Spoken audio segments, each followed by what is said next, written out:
आज की मूवी में हम लोग एक ऐसी लड़की को देखेंगे जो कि अपने टीचर के साथ अफेयर करती है। वह अपने लिटरेचर को कंप्लीट करना चाहती थी। वह इसके लिए किसी भी हद तक जाने के लिए तैयार थी। ये लोग काफी क्लोज आ जाती है और कंट्रोल नहीं कर पाती है। इसके बाद क्या होता है हम लोग इस वीडियो में आगे देखेंगे। तो चलिए इस मूवी को शुरू करते हैं। मूवी के शुरुआत में हम लोग कायरो नाम की एक लड़की को देखते हैं। उसकी उम्र अभी 18 साल है। कायरो एक हवेली में रहती है। वो यहाँ पर काफी ऐशो आराम से रहा करती है। उसके पास पैसों की कोई कमी नहीं है, लेकिन उसके आसपास बहुत कम लोग रहती हैं। उसके पेरेंट्स लॉयर हैं, जो कि काम के सिलसिले में अक्सर शहर से बाहर रहा करती हैं। इसलिए कायरो अपना ज्यादातर समय अकेले ही रहती है। उसे स्कूल जाने के लिए काफी लंबी वॉक करनी पड़ती थी। कायरो जब अपनी एडमिशन असाइनमेंट लिख रही होती है, तब वह विनी के साथ बातें करती है। वो कहती अभी तक उसने कुछ बड़ा हासिल नहीं किया है और न ही उसके पास ऐसा कोई एक्सपीरियंस है। तब विनी उससे कहती है वह कुछ ऐसा एक्सपीरियंस करे जिससे वो स्टूडेंट और टीचर के बीच के अफेयर के बारे में लिख सके। असल में विनी कायरो से यह कह रही होती है कि उसे एक स्टूडेंट टीचर अफेयर करनी चाहिए ताकि वह इसके बारे में लिख सके।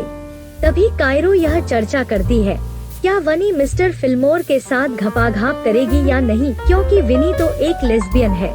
फिल्मोर मिस्टर मिलर का अच्छा दोस्त है और वह स्कूल का कोच भी है।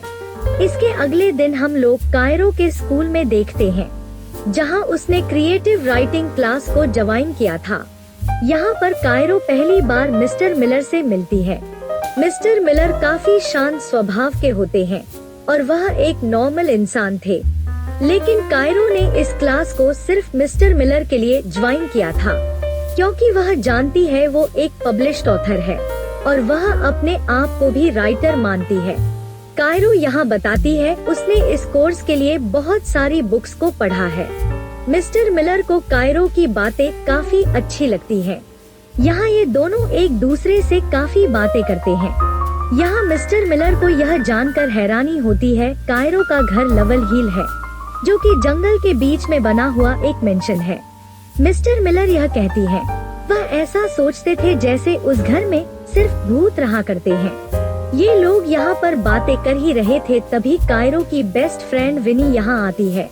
यहाँ आकर वो इन दोनों को ब्रेकफास्ट के लिए कहती है।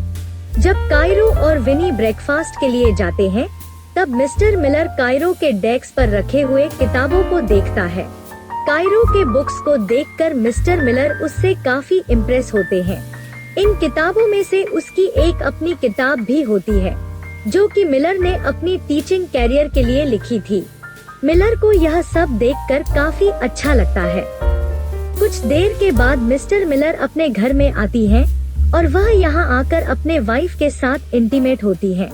वह यहाँ अपने वाइफ के साथ न्यू स्टूडेंट्स के बारे में बातें करती है। मिस्टर मिलर की वाइफ एक अल्कोहलिक है और वह मिस्टर मिलर के काम से खुश नहीं है। मिस्टर मिलर जो कि हमेशा किताबों में घुसे हुए रहते हैं, यह चीजें उसकी वाइफ को पसंद नहीं है। इसलिए यह बात आसानी से समझा जा सकता है कि मिस्टर मिलर का झुकाव अपने स्टूडेंट्स की तरफ क्यों होता है। मिस्टर मिलर एक दिन कायरो को क्लास के बाद अपने पास बुलाता है। वो एक स्टोरी के बारे में कायरो से डिस्कस करना चाहते हैं। मिस्टर मिलर उस कहानी का एक हिस्सा कायरो को बताते हैं।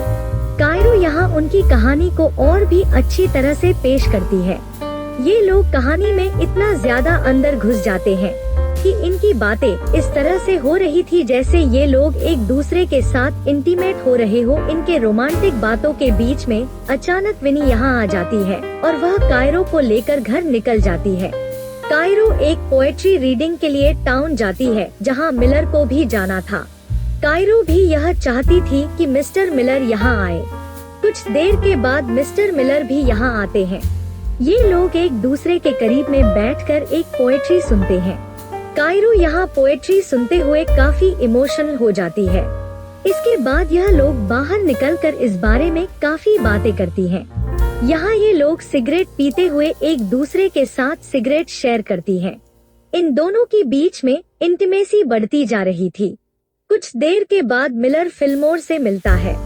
वह स्कूल में एक कोच और टीचर है। वह मिलर का काफी पुराना दोस्त है। यह लोग यहाँ पर बातें कर ही रहे थे, तभी यहाँ पर कायरो आती है। फिल्मोर यहाँ पर कारो का बुक्स के सिलेक्शन को लेकर मजाक उड़ाता है। अब फिल्मोर यहाँ से जाता है। कायरो मिलर के करीब आकर बैठती है। यह लोग फिर से यहाँ पर सिगरेट शेयर करते हैं। यह लोग काफी क्लोज थे। मिलर जब अपनी क्लास जा रहा था तभी उसके पास उसकी वाइफ का मैसेज आता है कि वह कहीं जा रही है। क्लास में कायरो मिलर को अपने फेवरेट ऑथर के बारे में बताती है। वो कहती है वो उसी के स्टाइल में अपनी स्टोरी लिखने वाली है। मिस्टर मिलर को अभी घर जाने की जल्दी होती है, इसलिए वह हाँ कहते हुए यहाँ से निकल जाती है। विनी मिस्टर मिलर के टेबल में चढ़कर कायरो को यहाँ पर काफी चिढ़ा है। इधर फिल्मोर अपने दोस्त मिलर से मिलने के लिए आता है। फिल्मोर के यहाँ आने के बाद विनी उसके साथ भी काफी मजाक करती है। वो फिल्मोर का फोन लेकर अपने कपड़ों में डाल लेती है, लेकिन इधर कायरो अपना फोन नहीं ढूंढ पा रही थी। वहीं इधर हम लोग मिस्टर मिलर को देखते हैं, जिनका प्लान अपनी वाइफ के साथ बाहर जाने का होता है, लेकिन उनका प्लान कैंसिल हो जाता है क्योंकि मिस्टर मिलर के वाइफ के पास काफी सारा काम था। मिस्टर मिलर जब अपने घर में बैठे हुए थे तभी उनके पास कायरो का कॉल आता है। यहाँ हम लोग यह जानते हैं कायरो ने अपना फोन मिस्टर मिलर के बैग में डाल दिया था ताकि वह मोबाइल लेने के बहाने उसे अपने घर बुला सके। इधर मिलर और उसकी वाइफ का प्लान पहले ही कैंसिल हो चुका था, इसलिए मिलर फोन देने के लिए कायरो के घर में जाने का डिसाइड करता है। जब वह कायरो के घर के बाहर पहुंचता है तभी बारिश शुरू हो जाती है। कायरो यहाँ बहुत पतले कपड़ों में बाहर आती है। दोनों एक दूसरे को देखते हैं और एक दूसरे को किस कर लेते हैं। उसके बाद मिलर अपने घर वापस आ जाते हैं। कायरो उसे एक मेल भेजती है। यहाँ मिलर की वाइफ उससे कहती है, मैं अपना काम अच्छे से नहीं कर पा रही हूँ क्योंकि तुम यहाँ पर हो। इसके बाद मिलर यहाँ से उठकर एक छोटे से कमरे में जाता है।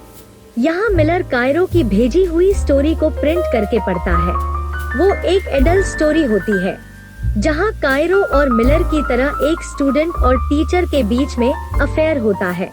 इस कहानी में उन दोनों के रिलेशनशिप के बारे में बातें की गई थी। इस कहानी को पढ़ते हुए मिस्टर मिलर को पिछली रात में जो भी कुछ हुआ था वो सारी बातें याद आती हैं, जहां वो दोनों काफी क्लोज थे।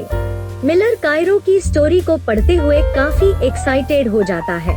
इसके बाद वह अपने पैंट को उतार कर इस स्टोरी का मजा लेता है, लेकिन अगले दिन सब कुछ बदल जाता है। मिलर कायरो को कॉल नहीं करता है जैसा कि वह पहले किया करता था। जब कायरो स्कूल आती है तब वह मिलर से पूछती है, आपको स्टोरी कैसी लगी? मिलर कहता है, मुझे तुम्हारी स्टोरी बिल्कुल भी पसंद नहीं आई। इस स्टोरी में बहुत सारी गलतियाँ थी। कायरो जब कहती है यह स्टोरी हमारे बारे में था, तब मिलर यह साफ साफ कह देता है कि हमारे बीच ऐसा कुछ भी नहीं है। हम लोग बस स्टूडेंट और टीचर हैं। यह सुनकर कायरो का दिल टूट जाता है। मिलर यह कहता है, तुम्हें यह स्टोरी दोबारा लिखनी होगी, नहीं तो मैं तुम्हें मिड टर्म में फेल कर दूंगा। कायरो यहाँ मिलर से बहुत गुस्सा हो जाती है। वह कहती है, मेरी स्टोरी बिल्कुल परफेक्ट है। कायरो कहती है, तुम सिर्फ इसलिए घबराए हुए हो क्योंकि मैंने वह लिख दिया है जो कि तुम नहीं लिख पाए। कायरो उसे नीचा दिखाने के लिए उसे एक बहुत ही आम राइटर कहती है और वह कहती है, अगर तुम्हारे में हिम्मत है तो तुम मुझे अभी के अभी फेल कर दो। इसके बाद वह रोते हुए घर जाती है और वह विनी के साथ बैठकर पीने लगती है। वहीं दूसरी तरफ हम लोग मिस्टर मिलर को देखते हैं जो कि काफी टेंशन में होते हैं।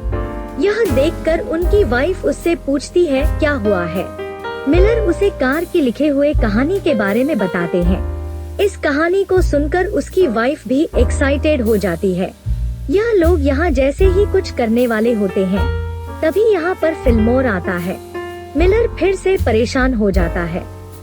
वहीं दूसरी तरफ कायरो और विनी बातें कर रहे थे। कायरो यहाँ विनी को यह बताती है, मिलर सिर्फ मेरे करीब होने का नाटक कर रहा था। कायरो विनी से कहती है, तुम मिस्टर फिल्मोर को एक मैसेज भेजो ताकि उसे डिस्ट्रैक्टिंग हो। विनी यहाँ फिल्मोर से काफी अच्छी बातें करती है, लेकिन उसकी बातों का फिल्मोर पर कोई भी असर नहीं था। इसके बाद इन लोगों ने फिल्मोर का ध्यान खींचने के लिए अपने सारे कपड़े उतार दिए और रोमांटिक फोटोज लेकर फिल्मोर को भेजते हैं। जैसे ही फिल्मोर इन फोटोज को देखता है, वह जल्दी से मिलर के घर से निकल जाता है। तभी मिलर के वाइफ को स्कूल से कॉल आता है। अब पूरे स्कूल को मिलर और कायरो के अफेयर के बारे में पता चल चुका था। उसकी वाइफ यह सुनकर काफी हैरान थी। वह पूछती है ऐसा क्यों हो रहा है। सिर्फ एक स्टूडेंट की लिखी हुई कहानी के वजह से वह मिलर से पूछती है क्या तुम दोनों के बीच में कुछ और भी हुआ था, लेकिन मिलर ने साफ साफ इनकार कर दिया। अगले दिन कायरो क्लास में नहीं आती है। वो वाइस प्रिंसिपल के ऑफिस में होती है। वाइस प्रिंसिपल ने कायरो और मिलर से यह पूछा यह सब क्या हो रहा है। कायरो ने वाइस प्रिंसिपल को सब कुछ बता दिया कि मिलर ने मुझे एडवांस में मिड टर्म असाइनमेंट दिया था और हम लोगों ने साथ में सिगरेट पी थी और हम लोग स्कूल के बाहर भी मिले थे। लेकिन जब मिलर की बारी आती है तब वह सवालों का जवाब देने में हिचकिचाना है। उसकी हिचकिचाहट को देखकर वाइस प्रिंसिपल सब कुछ समझ जाती है। इसलिए मिलर को उसके जॉब से सस्पेंड कर दिया जाता है। स्कूल के बाहर फिल्मोर मिलर को समझाता है तुम्हें एक हद में रहकर काम करना चाहिए था, लेकिन तुमने अपनी हद पार कर दी जिसकी वजह से तुम आज इस हाल में हो। इसके बाद फिल्मोर यहाँ से जाता है। जब घर आकर मिलर अपनी वाइफ को यह बताता है कि उसे स्कूल से निकाल दिया गया है, तब उसकी वाइफ उस पर शक करने लगती है। वह फिर से यह पूछती है क्या तुम दोनों के बीच में कुछ भी हुआ था, लेकिन मिलर ने फिर से इनकार कर दिया। लेकिन उसकी वाइफ इस बात को मानने के लिए तैयार नहीं थी। वह फिर से मिलर से पूछती है क्या तुम्हारे अंदर उस लड़की के लिए कोई भी फीलिंगलेस नहीं कहता है। इस बात को लेकर इन दोनों के बीच में झगड़ा शुरू हो जाता है और यह दोनों एक दूसरे की कमियां गिनना शुरू कर देते हैं। यह झगड़ा धीरे धीरे करते हुए इतना बढ़ जाता है कि उसकी वाइफ ये डिसाइड कर लेती है कि वो मिलर को तलाक देगी। वहीं दूसरी तरफ विनी कायरो से मिलती है।